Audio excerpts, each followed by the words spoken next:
Violence is surging in the occupied West Bank. Last week, the UN warned attacks by Israeli settlers and the expansion of settlements and outposts on Palestinian land hit an all-time high.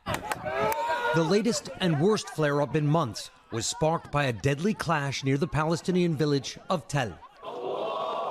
4 Palestinians and 2 Israelis were killed. Each side accuses the other of provoking the confrontation. The IDF claims Israeli civilians were hiking when they were attacked. Palestinian officials say the Israelis were settlers trying to break into houses when they were confronted in self-defense. In an area under the Palestinian Authority's civil and security control, and where Israeli civilians are prohibited from entering. Videos posted on social media and analyzed by NBC News show part of the confrontation. Israeli soldiers are on the scene. A Palestinian man appears to be shot first. Another Palestinian man is seen wrestling a rifle away from an armed Israeli man, turning the weapon and firing. Settlers then unleashed reprisal attacks against Palestinians throughout the area.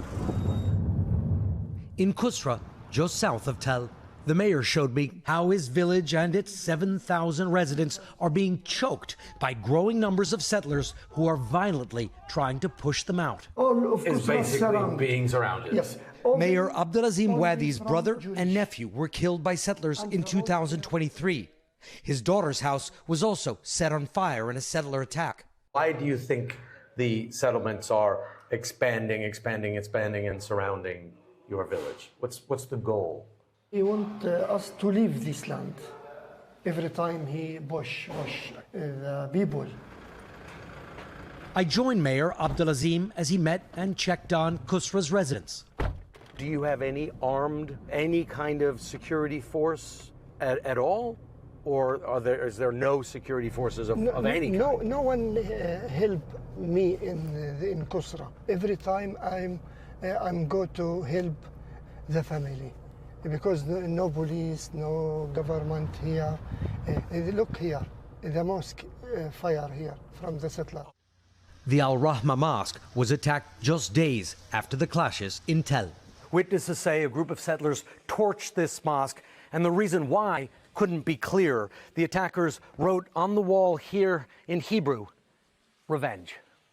Nearby residents rushed to put out the blaze, including 64-year-old Ahmed Mohammed Musa, who lives just next door with his family. Did you see who did it? I saw a group running away, he said, at least 3 people with flashlights in their hands. And you had to put out the fire yourselves. There's no fire department here, no police. The Israeli army came, but they took no interest at all and did nothing, he said.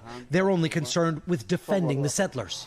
The Israeli military said it searched for suspects who had fled prior to their arrival and identified signs of arson and graffiti at the scene. But no arrests have been made. Despite the escalating threats and violence, Musa says he will never leave this place.